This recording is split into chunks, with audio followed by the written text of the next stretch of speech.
Sorry. आप सब लोगों को हमारा नमस्कार। और आज इतवार के दिन आपको आपके घरों से बुलाकर प्रेस वार्ता कर रहे हैं, क्योंकि ये बहुत जरूरी प्रेस वार्ता है और ये प्रेस वार्ता होनी चाहिए। और मुझे ऐसा लगता है कि किसी और लोकतंत्र में अगर ये घटनाएं हुई होती तो सरकारें गिर जाती। मैं पहले आपको एक छोटा सा वाकया सुनाना चाहती हूं, क्योंकि ये जो फाइनेंस के और मार्केट के और ऑफशोर, ये जो फाइनेंस के और मार्केट के और ऑफशोर के और फलाना होल्डिंग के जो मामले होते हैं वो थोड़े पेचीदा से लगते हैं, लेकिन बात बड़ी साफ है, स्पष्ट है और सरल है। एक गांव में डाका पड़ा। डाकुओं ने अंधाधुंध लूट मचाई, खूब लूटा खसोटा, माल इधर से उधर किया। शक था कि लुटेरों के साथ गांव का मुखिया मिला हुआ है, उसकी मिली भगत है। तो लोगों को समझ में नहीं आया वो क्या करें। वो कोतवाल के पास गए। उन्होंने कोतवाल से कहा कि आप जांच कीजिए। तो कोतवाल आनाकानी करने लगा। कोतवाल कभी इधर की बात करे, कभी उधर की बात करे, कहे कुछ सबूत नहीं मिल रहा है। कोतवाल बगले झांकता था। लोग परेशान हो गए। फिर एक दिन सुबह सुबह पता चला कि लूट का माल तो कोतवाल के घर भी जा रहा था। तो एक मुहावरा हमारी तरफ कहा जाता है, जब सैया भय कोतवाल तो डर काहे का। और ऐसी ही कुछ कहानी अडानी महाघोटाले की भी प्रतीत होती है। अडानी महाघोटाला सामने आया, ऑफशोर फंडिंग का मामला सामने आया, स्टॉक मैनिपुलेशन के चार्जेस लगे। हिंडनबर्ग ने चार्ज लगाया कि कैसे ऑफशोर से पैसा आता था, स्टॉक मैनिपुलेशन होता था, कैसे राउंड ट्रिपिंग हो रही थी। ये सारे चार्जेस हिंडनबर्ग ने लगाए। तो इसकी जो जांच है वो market regulator security and exchange board of India SEBI को सौंपी गई, क्योंकि मार्केट का रेगुलेटर मार्केट पर आंख रखने का काम सेबी करता है। पर अब जो हिंडनबर्ग रिसर्च पार्ट 2 का सनसनीखेज खुलासा आया है, उसके मुताबिक सेबी की प्रमुख माधवी बुच और उनके पति धवल बुच उन्हीं ऑब्सक्योर बर्मुडा या मॉरिशस फंड में इन्वेस्टमेंट कर रहे थे जिनके साथ गौतम अडानी के भाई विनोद अडानी का संबंध था। एक बड़ी फेमस लाइन है, मेरा कातिल ही मेरा मुंसिफ है। यहां पर तो मुंसिफ ही कातिल निकल रहा है। तो जो कोतवाल है जिसको जांच करनी थी, उसका उन्हीं तथाकथित फंड में इन्वेस्टमेंट था इस रिपोर्ट के मुताबिक, जहां पर विनोद अडानी का संबंध था। इस रिपोर्ट में साफ अंकित है कि माधवी बुच का अडानी समूह से संबंधित ऑफशोर फंड में इन्वेस्टमेंट था और सेमी प्रमुख बनने पर उन्होंने अपनी शेयर होल्डिंग अपने पति को ट्रांसफर कर दी। इस रिपोर्ट में लिखा है कि माधवी बुच और धवल बुच ने 5 जून 2015 को सिंगापुर में आईपीई प्लस फंड 1 के साथ एक खाता खोला था।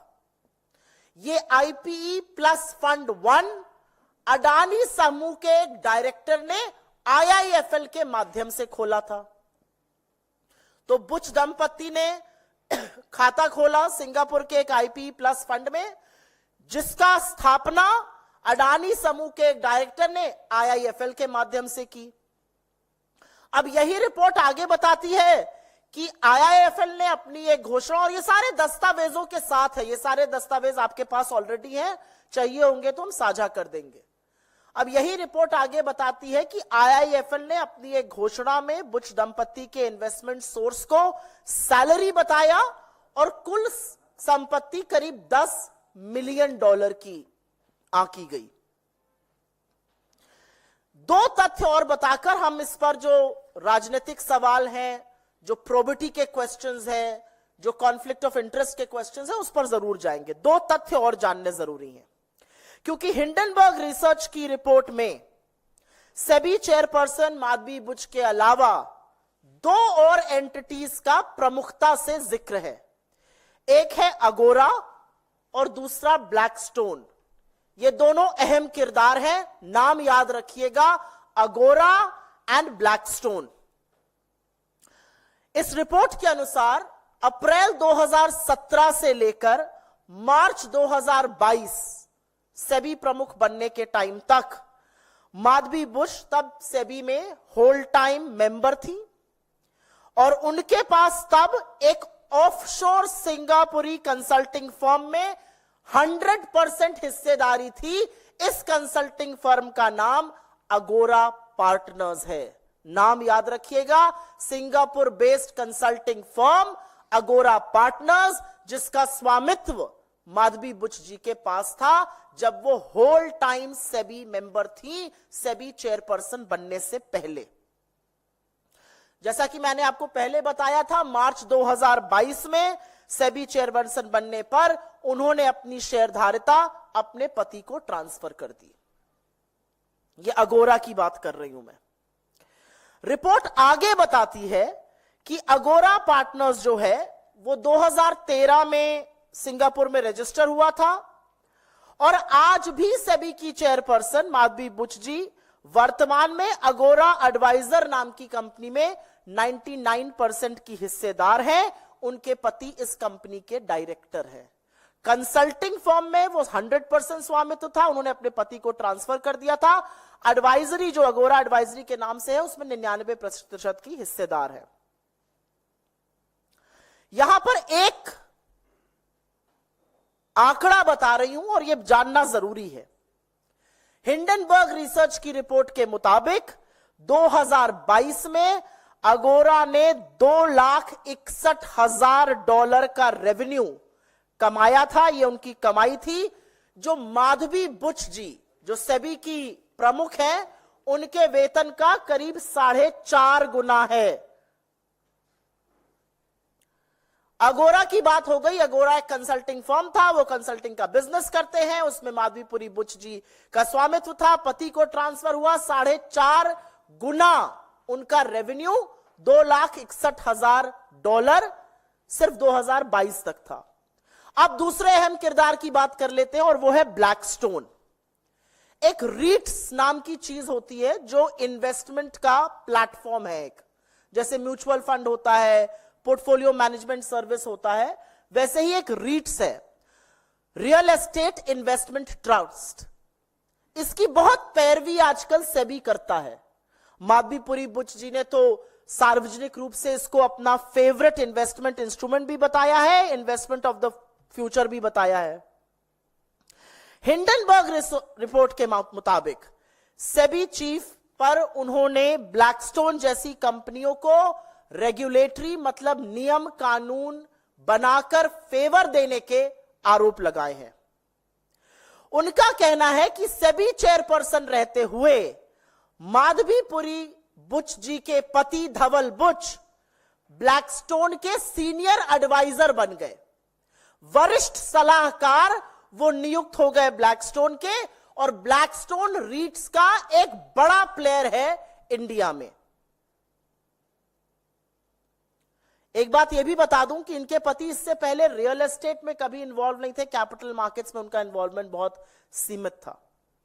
हिंडनबर्ग का आरोप है कि रेगुलेटरी बदलाव, नियम कानून ऐसे बदले गए जिससे कि सारा का सारा फायदा रीट्स को हो रहा था, और रीट्स में सबसे बड़ा प्लेयर ब्लैकस्टोन था, और ब्लैकस्टोन में माधवी बुश जी के पति धवल बुश जी सीनियर सलाहकार वरिष्ठ एडवाइजर थे। जैसा कि मैंने कहा, वो रीट्स की बहुत बड़ी पक्षधर है। एक कॉन्फ्रेंस में उन्होंने रीट्स को फ्यूचर का फेवरेट प्रोडक्ट बताया था, निवेशकों को कहा था इस फ्यूचर के फेवरेट प्रोडक्ट को आप देखिए, ये बहुत कारगर है। हिंडनबर्ग का आरोप है कि क्या माधवीपुरी बुश जी ने ये सब कहते हुए ये जिक्र किया था कि उनके पति ब्लैकस्टोन से संबंधित है, जो रीट्स का सबसे बड़ा खिलाड़ी है। और एक बात आपकी जानकारी के लिए बता दूं, 2 दिन पहले जब सरसरी तौर पर यह चर्चा हो रही थी कि हिंडनबर्ग रिसर्च की एक और खुलासे वाली रिपोर्ट आने वाली है, ब्लैकस्टोन ने एक बड़ा कदम उठाया।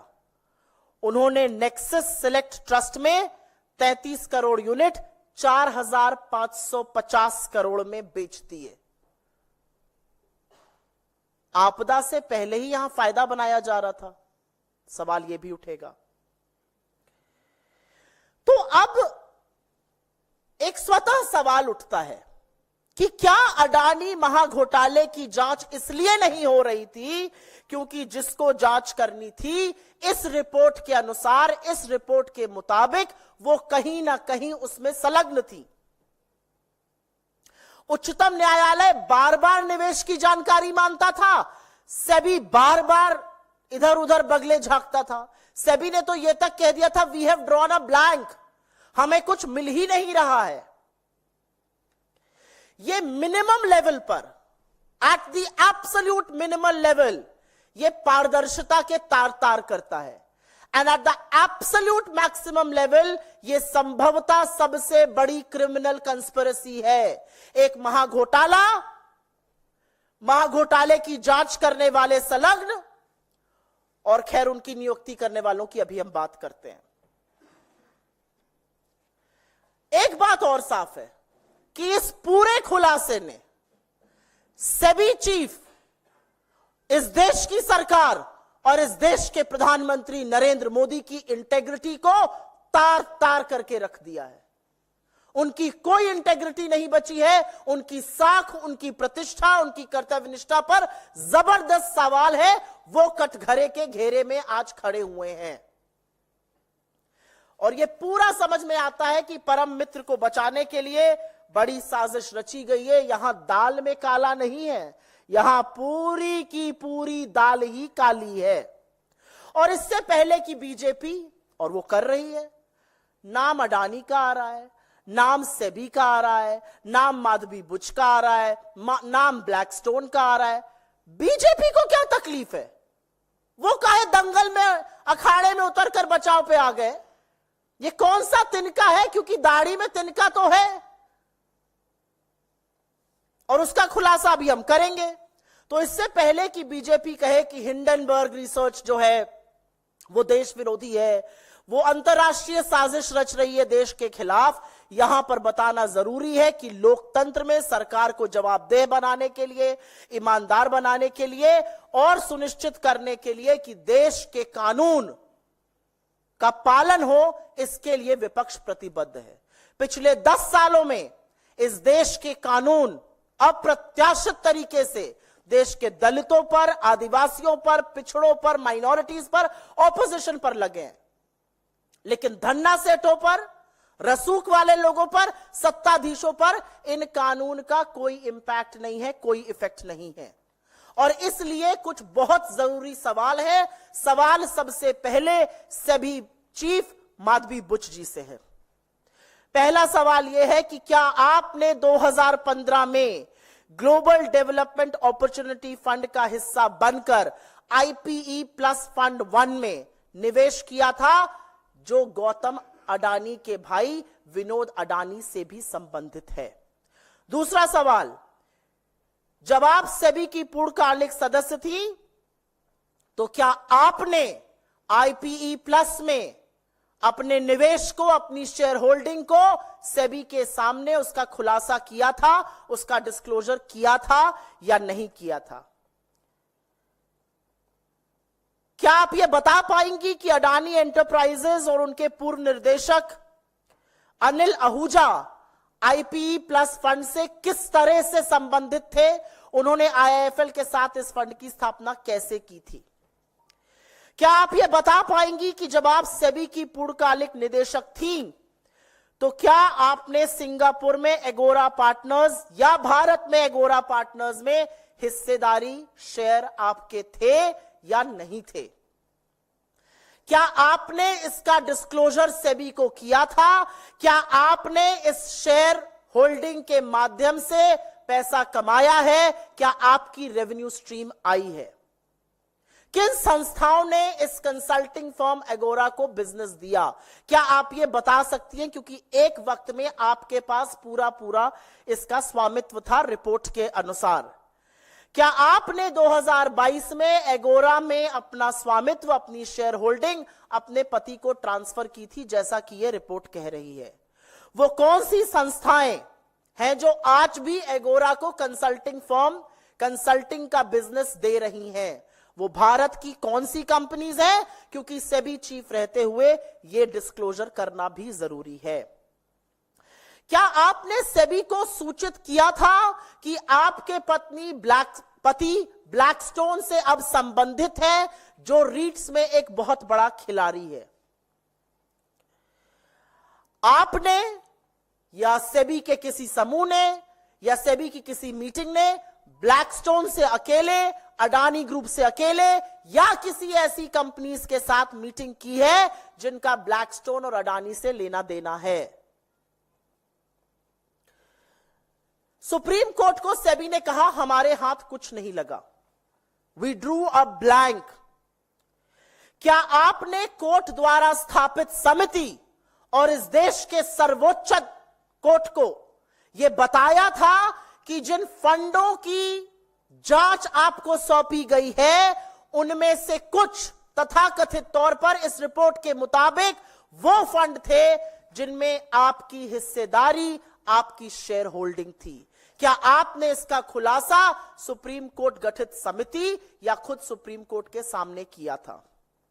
और एक सबसे बड़ा सवाल, अगर ऐसा था, अगर आपकी शेयर होल्डिंग थी, और उनका स्टेटमेंट कहता है मेरी शेयर होल्डिंग थी जो मैंने ट्रांसफर कर दी थी, तो आपने अपने आप को इस जांच से क्यों नहीं रिक्यूज किया? Caesar's wife has to be above suspicion. आप कैसे उन फंड की जांच करती रही, अगर करती रही, जिनमें आपका कभी निवेश था, आपके पति उसे संलग्न है? यह कैसे हो सकता है? आपने अपने आप को इस जांच से अलग क्यों नहीं किया, अगर नहीं किया? और क्या इतने गंभीर आरोपों से घिरे रहने के बाद आप सेबी के पद पर, सेबी के सर्वोच्च पद पर, इस देश की शेयर मार्केट की रेगुलेटर बनी रह सकती है, या आपको तत्काल प्रभाव से बर्खास्त कर देना चाहिए? यह सवाल सेबी चीफ से है। लेकिन अब सवाल सरकार से है। क्या प्रधानमंत्री नरेंद्र मोदी के संरक्षण के बगैर यह जो तथाकथित मिलीभगत है अडानी और सेबी की, यह हो सकती थी? इस सवाल का जवाब सरकार को देना पड़ेगा। क्या सरकार के सामने यह तथ्य थे कि आपकी सेबी चीफ, जिसको आपने सेबी चीफ अपॉइंट किया है, जिस समूह की वो जांच कर रही है, उस समूह में तथाकथित तौर पर उसके इन्वेस्टमेंट्स थे? क्या यह बिना नरेंद्र मोदी की जानकारी के, बिना उनके संरक्षण के संभव है? क्या नरेंद्र मोदी अपनी मार्केट रेगुलेटर के इतने बड़े घपलाबाजी में संलग्न आरोप पर अब अपनी चुप्पी बरकरार रख सकते हैं, या उनको बोलना चाहिए? क्या जो सरकार लगातार अडानी समूह पर लगे आरोपों पर पर्दा डाल रही थी, और अब जब पता चल रहा है कि जांचकर्ता भी संभवतः इसमें संलग्न है, क्या वो इस घोटाले की निष्पक्ष जांच कर सकते हैं? सत्ता के गलियारों में पिछले कुछ सालों से, 10 सालों से फुसफुसाहट थी, और अब वो हुंकार है। और फुसफुसाहट ये थी कि सरकारी अफसरों, रेगुलेटर्स, संभवतः न्यायपालिका के चयन में, नियुक्ति में गौतम अडानी का बढ़ता हुआ भयंकर वर्चस्व है। तो सवाल यह है कि क्या गौतम अडानी की भूमिका थी माधवी बुच जी को सेबी चीफ अपॉइंट कराने की? आखिर पिछले 10 सालों में अडानी जी इतने शक्तिशाली कैसे हो गए? सवाल यह है कि शेयर मार्केट के रेगुलेटर ने अपनी विश्वसनीयता खो दी है, तो अब छोटे छोटे इन्वेस्टर की सुरक्षा कौन करेगा? सवाल यह है कि इतने गंभीर आरोपों के बाद अगर कल और संभवतः ऐसा होगा, मार्केट गिरता है, तो लाखों करोड़ों का जो स्वाहा होगा छोटे इन्वेस्टर का, उसके जिम्मेदार प्रधानमंत्री मोदी, गौतम अडानी और सेबी प्रमुख माधवी बुच क्यों नहीं कहे जाएंगे? सवाल यह है कि हम अपने आप को विश्व गुरु कहते हैं, लेकिन इतना बड़ा कलंक हमारे मार्केट रेगुलेटर पे, 3 से 4 ट्रिलियन डॉलर का पैसा लगा हुआ है हमारे मार्केट में। हम किस तरह से डोमेस्टिक या फॉरेन इन्वेस्टर को आज ये विश्वास दिला सकते हैं कि हमारे यहां रूल ऑफ लॉ है, जब सबसे ऊंचे पद पर बैठा हुआ मार्केट स्वामी, मार्केट को रेगुलेट करने वाले व्यक्ति के ऊपर इतने गंभीर आक्षेप है।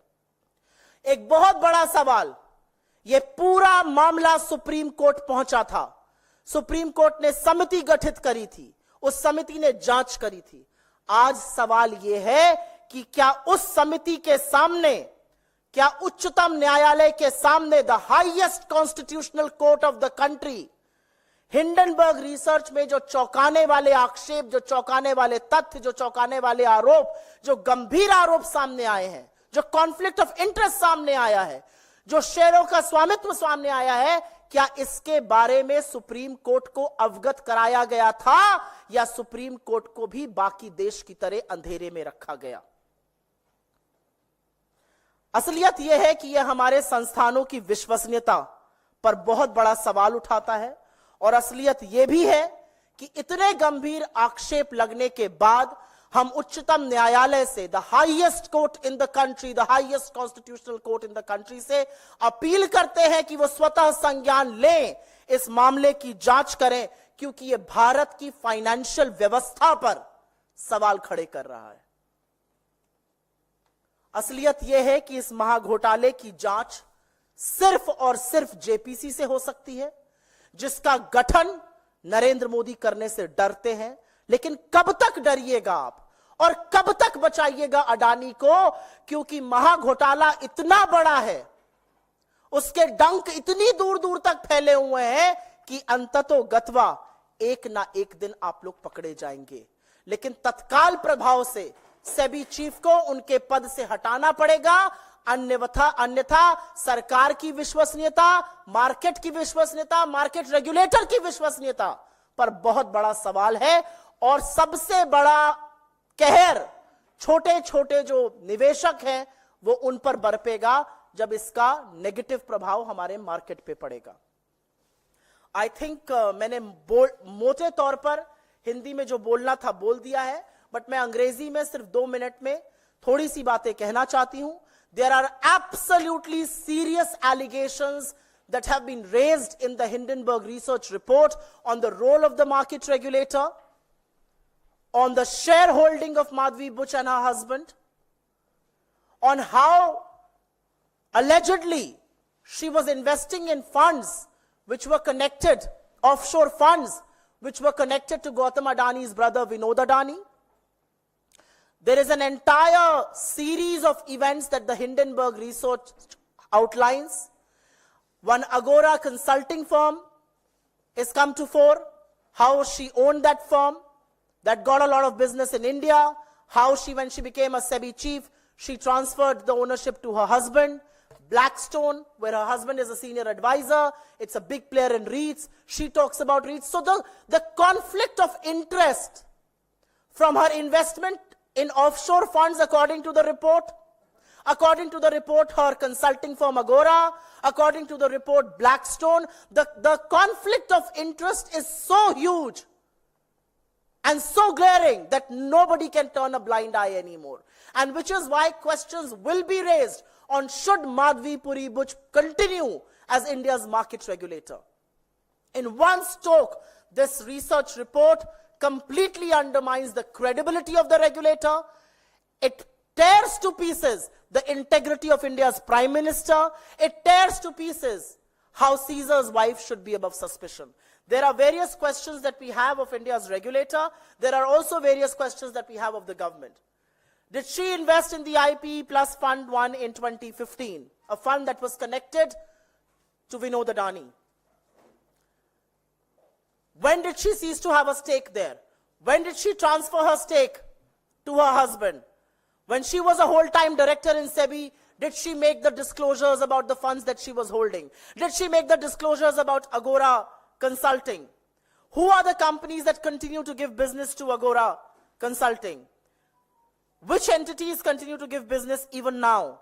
Has she disclosed to SEBI that her husband is a part of Blackstone as senior advisor? Blackstone, which is a big player in the REITs space. REITs is something that she has personally espoused. Has she had direct meetings with Adani or Blackstone or companies associated with them? And before telling the Supreme Court that we drew a blank, did SEBI tell the Supreme Court that funds that the SEBI was probing, some of them allegedly had the SEBI chief herself and her husband as investors? Was this disclosed to the Supreme Court or not? Questions will also be raised of the government. Could this have happened? Could this collusion between the SEBI chief and Gautam Adani's group have happened without the knowledge, without the patronage of India's Prime Minister, as the report raises? As the report questions, what is the Prime Minister now going to say about the role of the SEBI chief? Can this government possibly probe the Adani mega scandal? Has Gautam Adani played a crucial role in the appointment of SEBI chief Madhvi Butch? Corridors of power. There are murmurs in the corridor of power that he has disproportionate say as far as appointment of officers, competent authorities, and even judicial positions is concerned. The reality is that India's stock market regulator has lost all credibility. And tomorrow, if and when the markets fall, who is going to be responsible for the erosion of capital as far as India's small investors are concerned? Who is going to ring fence the small investors? And why should Madhvi Butch, Gautam Adani, and Narendra Modi not be held accountable when market erosion happens, market capital erosion happens? We call ourselves the Vishwa Guru. Is this the rule of law that we can assure foreign and domestic investors with? And last but not the least, the Supreme Court was probing this matter. Was the Supreme Court made aware of the possible conflict of interest of the alleged shareholding that the SEBI chief had before the SEBI told the Supreme Court we draw a blank? And which is why from this platform we appeal to the highest constitutional court in the country to take suo motu cognizance and probe this matter independently. This government has no face, no wherewithal, no credibility, no integrity to probe the Adani scam at all. And after the Hindenburg research report's accusations and allegations, the SEBI has been found wanting too. And under no circumstances, with these glaring allegations, can Madhvi Butch continue in her position for a single more moment than now. Caesar's wife has to be above suspicion. This is about the credibility of our markets. $3 to $4 trillion money is invested there. One cannot turn a blind eye to this one. आपके सवालों का स्वागत है. सवाल अगर इससे जुड़े रहेंगे तो मैं बहुत शुक्रगुजार रहूंगी.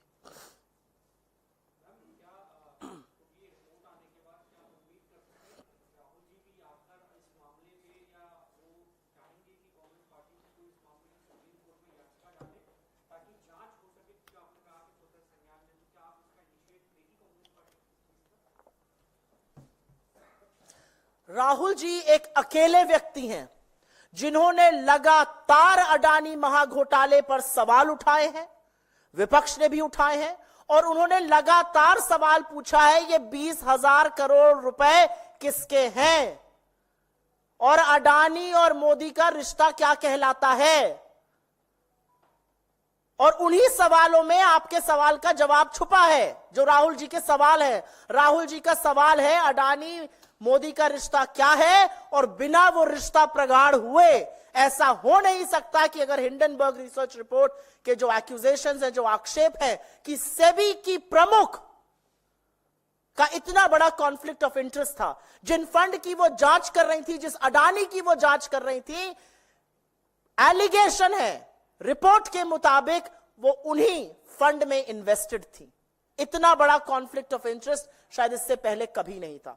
मेरा अपना मानना है कि इतने बड़े घोटाले के बाद, और आपका जो सवाल का दूसरा हिस्सा है सुप्रीम कोर्ट से संबंधित, मैं यहां यह जरूर कहना चाहती हूं और पुरजोर तरीके से कहना चाहती हूं कि क्या इस देश के उच्चतम न्यायालय को अंधेरे में रखा गया? क्या उनसे बातें छुपाई गई? क्या उनके सामने रेवलेशन किया गया कि जिन फंड की जांच सेबी कर रहा है, इस रिसर्च रिपोर्ट के मुताबिक उनमें से कुछ फंड में तो सेबी की चीफ खुद ही इन्वेस्टर थी। तो यह जबरदस्त कॉन्फ्लिक्ट ऑफ इंटरेस्ट क्या कोर्ट को बताया गया? और अगर नहीं बताया गया तो हमारी अपील है कि सुप्रीम कोर्ट ऑफ इंडिया, देश का उच्चतम न्यायालय, इस मामले का पुनः संज्ञान ले, स्वतः संज्ञान ले और इसकी जांच करे, क्योंकि यह कोर्ट को बरगलाने का भी एक बहुत बड़ा मामला है। जी,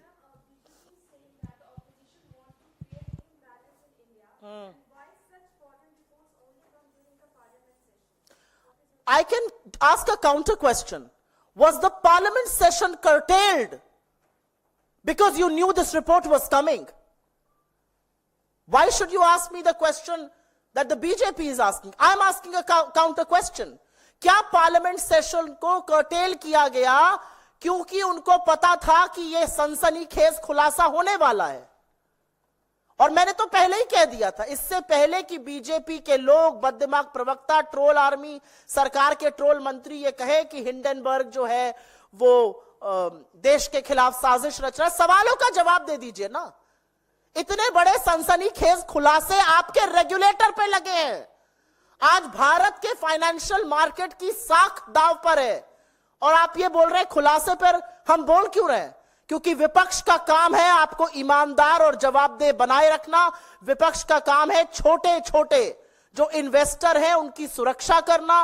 विपक्ष का काम है इस देश में अगर कुछ गलत होता है, भ्रष्टाचार होता है, उसके खिलाफ आवाज उठाना। तो और मुझे एक सवाल का जवाब आप और दीजिए। सरकार बोलती तो मैं समझ सकती थी, क्योंकि सरकार तो कटघरे के घेरे में है। इसमें बात सेबी की हो रही है।